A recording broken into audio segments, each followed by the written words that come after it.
Afternoon, everybody. Welcome to the latest panel for iGaming Next.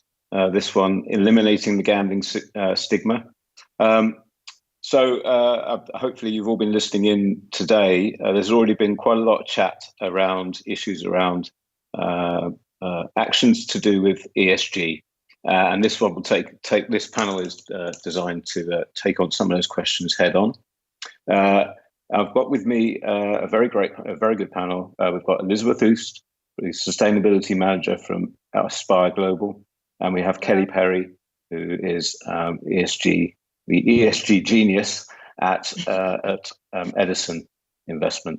So let's get straight on to the top question, I guess, is a general one that I'm going to aim first to you, Kelly, because much of the chat today has been about how ESG affects the gambling sector, but I guess I want to somewhat take it back just one step, which is to ask, why has ESG risen to prominence generally?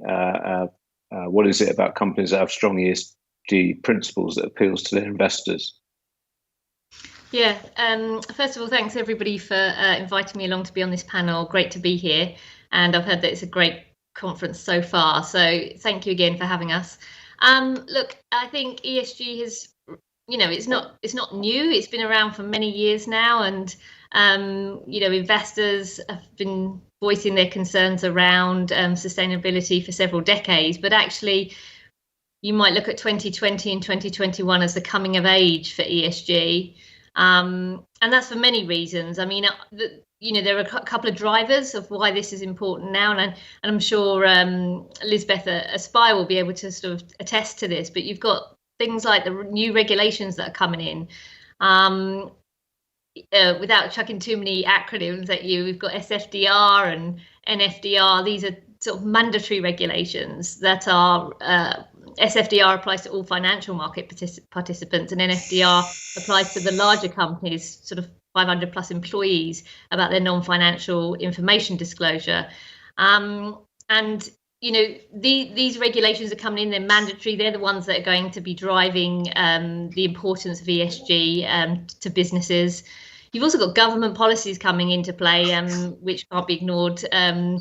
Globally, this is obviously recuperating from the pandemic and how they're responding.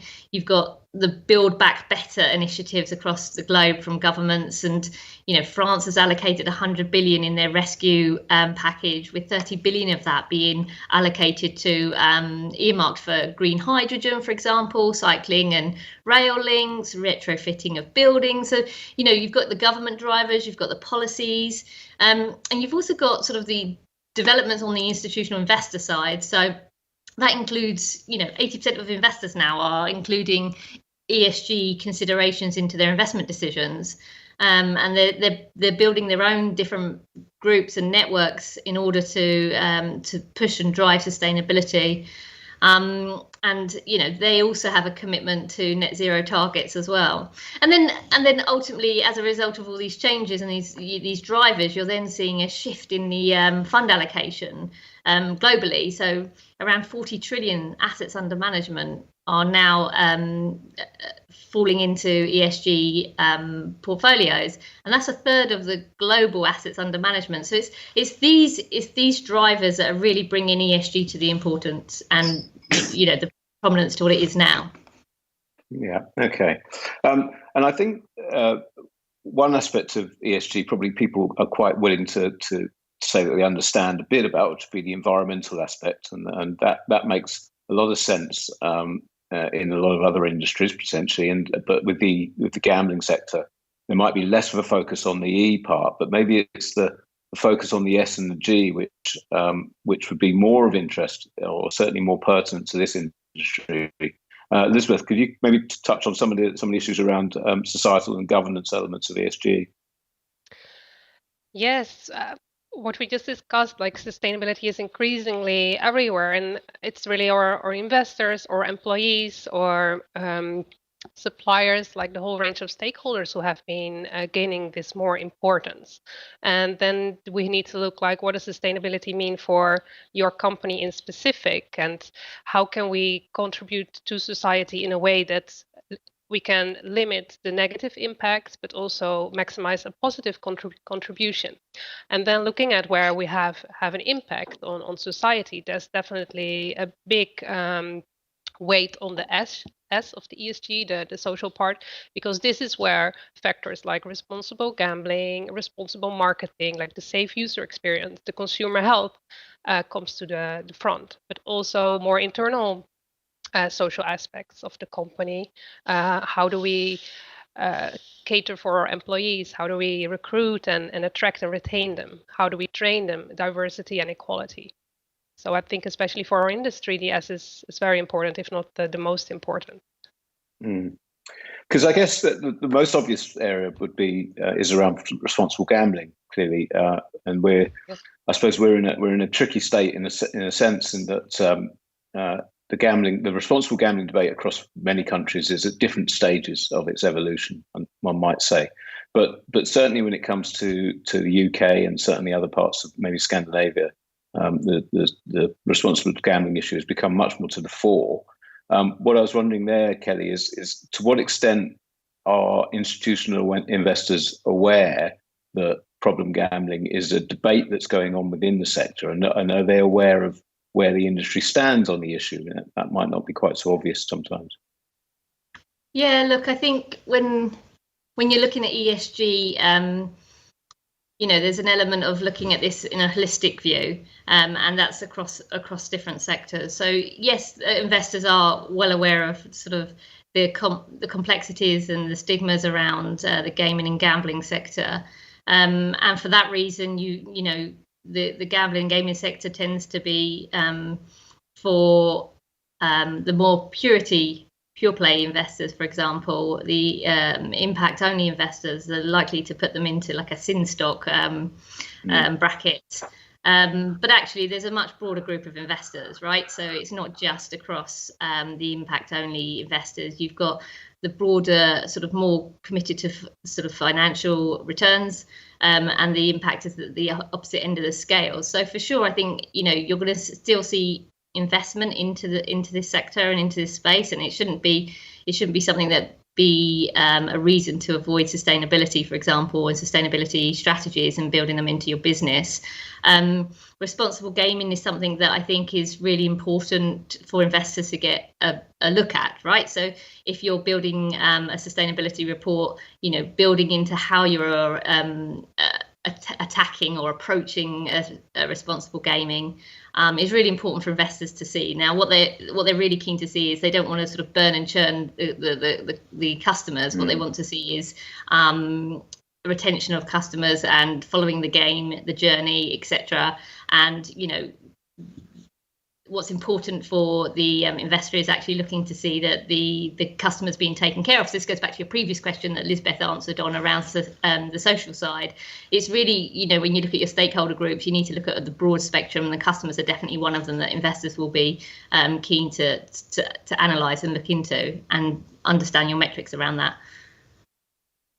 And it's interesting that the phrase stakeholders, and I guess I'd like to delve a bit deeper into that, because one element, as you mentioned, is shareholders, and they are an obvious stakeholder in the future of the company. But the other obvious element, and it's been touched on a couple of times already this morning, is your staff, effectively, and the people who are employed by a company. And this has come up in regard to the diversity agenda, for instance. To what extent is that a driver within companies, Liesbeth? What do you find is how does the diversity agenda affect your role, particularly, so for instance, at Aspire Global? It's very important because the employees, they make up the company. They are the creators. They are the force behind what we produce and how we operate. So if your vision and you stand for recruiting sustainably or with a high level of responsibility in your culture, and you look for employees that really fit in, that is an important aspect when it comes to your people and taking care of your people. So in sustainability reporting, there's a lot of attention to, for example, the gender pay gap, the gender split, the diversity, how diverse is your company, and and we do report on that, and also set certain metrics on it to go forward in the future. So, yeah. How would you say that? How would you say that the industry is doing on those kind of metrics? Because I know that in the time that I've been following the sector, the amount of wordage now given over in annual reports to issues around sustainability or ESG or whichever way you want to approach it is certainly much more voluminous, and there's much more being said about it. But how successful are companies along those lines? Maybe Kelly, if you could talk about what maybe has changed with the gambling sector and perceptions of the gambling sector in the recent years. Yeah, I think it's really important to look at the gambling and gaming sector on their evolution and their development. Okay, so there's a number of companies out there that are building sustainability reports, building agendas, and driving the sustainability across the business, and then delivering and disclosing on that. So what we're seeing is a shift in terms of responsible gaming and reporting on your activity, and those perceptions will help change the investors' mindsets. So if you've got a company that's demonstrating that they're greening, if you will, and sort of developing their business towards a more sustainable future, the investors are definitely looking at that from a perspective of investment rather than companies that are not disclosing and not reporting, etc. So the shift in the market is changing for sure, and I would agree that that's the case across sort of gaming, gambling sector, but across all of the capital markets and sectors, because for investors, it's really important that they see that the company is developing their strategy, and it comes from the top, and it's driven from the top, and it's driven from management.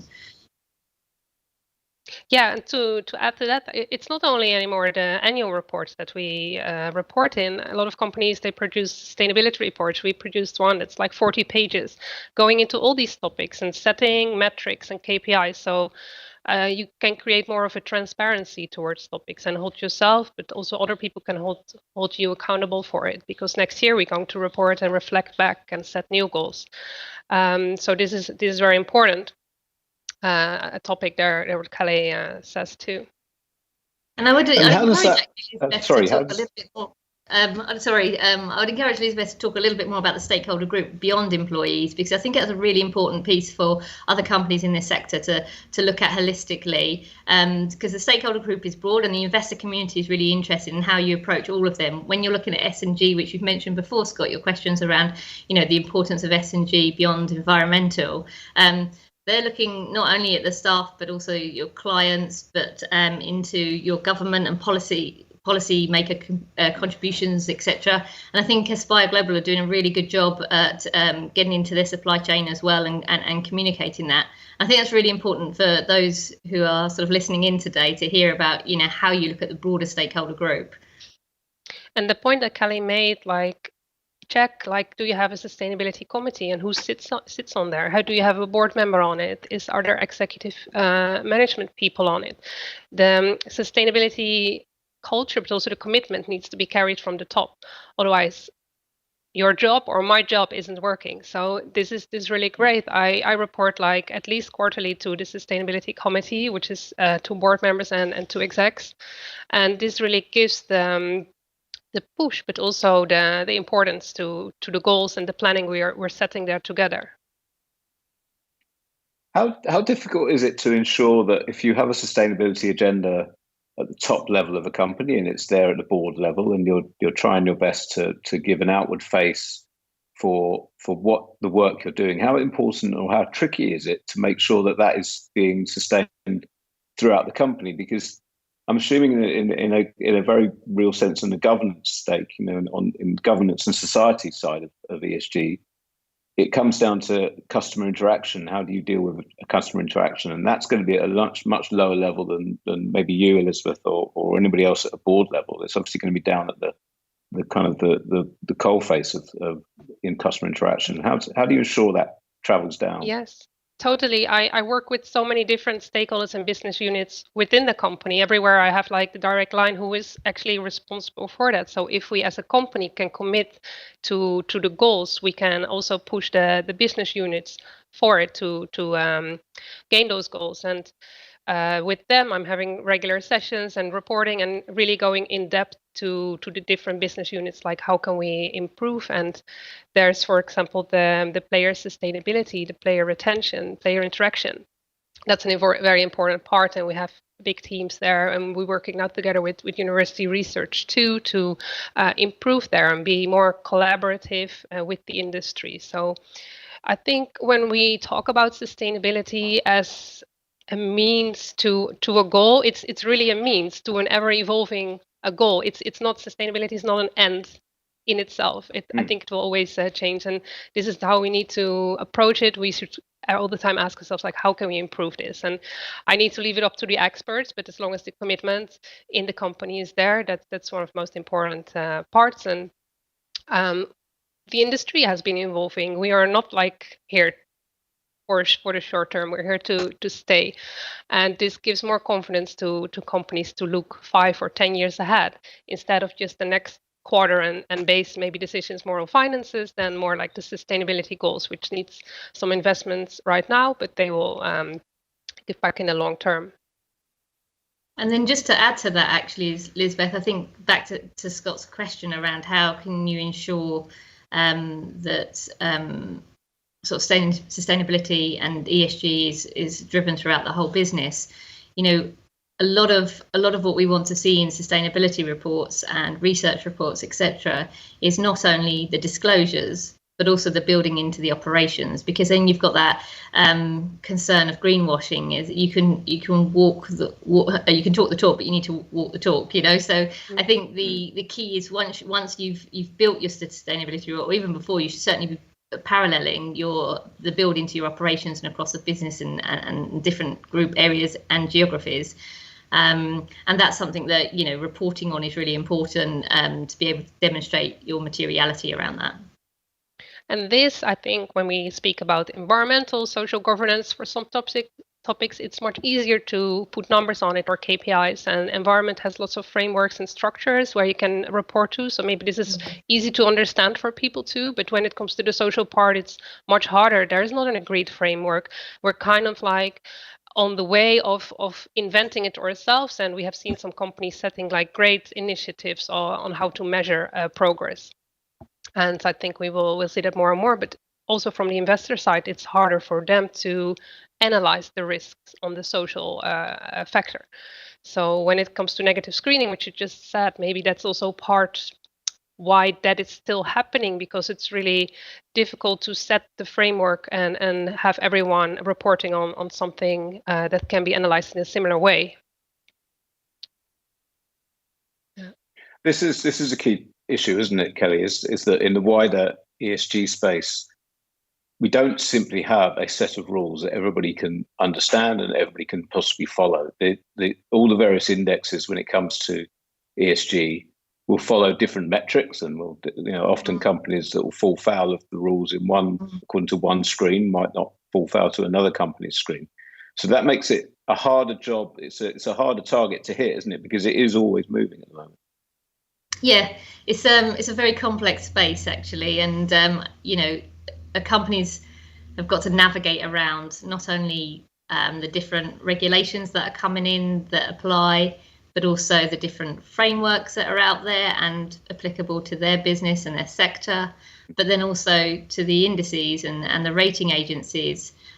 So it is a difficult and complex landscape, but I think, you know, what I would encourage any business right now is to make sure that you are actually in a sort of greening phase. You are identifying it, pick a lane, so to speak, and sort of go down that route. Will there be any sort of structure, like a uniform structure? I mean, that a global structure would be quite impossible, I would say. But in terms of putting I think there's identifying a framework that works for you now. A lot of people are using TCFD, for example, which is much more on the climate side, and SASB, etc. There are many out there for businesses to utilise and to get on board with. But the importance, I think, if I'm looking at it from an investor's perspective, the importance right now is to show that you are identifying frameworks, you are adhering to the new policies and regulations that are coming in, and you are starting your journey and or sort of developed and maturing your journey. So it is a complex space for sure. And that's only going to get much more evolved, so there's going to be more frameworks coming in, there's going to be more regulations coming in. And you can identify this by your sector and what's important. But I think when you look at your ESG, certainly look at all three pillars, not to isolate just E, because obviously a lot of people are trying to align with the Paris Agreement right now. But looking across the S and G as well, the importance of that. The pandemic's definitely shone a light on the S side of the business, and G actually, but the S side of the business, and how you look after your staff and how you look after your supply chain, how you engage with those groups, and provide support across the business, and how remuneration is a really important one as well. And is this felt across the whole business? I think it's really important that we don't look at just one aspect, and that be environmental. And I think that's probably been the driver historically, but for sure in the last 2 years, back to your very first question, Scott, actually, that the reason that there's a prominence now is because there's a light shone on the S and the G for sure. Although I think the governance side of any business, should be the primary driver, and building good governance into your business and transparency around that is should be at the core of what you do anyway. But obviously now putting some disclosures and metrics around it, it's making companies think in a different way, and divulging that information and being transparent on that. I want to add to that, like in my job, it's so important to pinpoint at the right topics and the right priority areas. And we are making like a metrics, and this is where we can measure the impact and the different stakeholders and pinpoint at the right topics. But it's also very good to work with external agencies who can have a different look at your business to rate how your sustainability strategy looks like, if it's effective, if it corresponds with what investors are actually asking for in meetings, and that kind of knowledge and intelligence is very important to incorporate in your business to tackle the right topics, because sustainability can mean something different for a game studio than an operator than a B2B business. Exactly. Do you think that the pressures from investors, the kind of the general atmosphere around ESG, is that changing the nature of the industry's relationship with transparency? Yeah, I think the way that the structure's working is a lot of this, like I said, is driven by sort of regulations and policies and governments, but it's also driven by the asset owners, right? So investors have to, they have a duty to respond to the pension funds in terms of what's in their portfolio and how sustainable is their portfolio, and driving the metrics and the disclosures around that so that they can report to their client base. So inevitably it's coming from the top down, so to speak. So yes, you're certainly seeing that pressure come from sort of the asset owners, which will feed into the investors, which will inevitably feed into the companies, and the companies need to sort of in order to stay competitive, and in order to be sort of capital competitive and make sure that you're still in the game, you do need to, as a business, you do need to start thinking about this much more holistically and building your strategy. So for sure that the shift in the market is definitely changing, and the pressure on the investors is then pushed onto the companies, which is where we are now. And sort of how the capital markets is evolving and developing. Yeah, and I guess a last comment, Liesbeth, but I guess that pressure is only going to increase as the years go by, isn't it? Yeah, I think this is the good way of having that loop of feedback when in the relation between the company and the shareholders, because they have several opportunities in the year during the AGM or just general by meetings, etc., to share their feedback, to voice what they find important, to vote on how the company goes forward, and this gives a good checks and balances for how we operate. That's great. Okay, thanks very much, Liesbeth. Thanks very much, Kelly. Appreciate your time. That was a great panel, and hopefully we'll speak soon.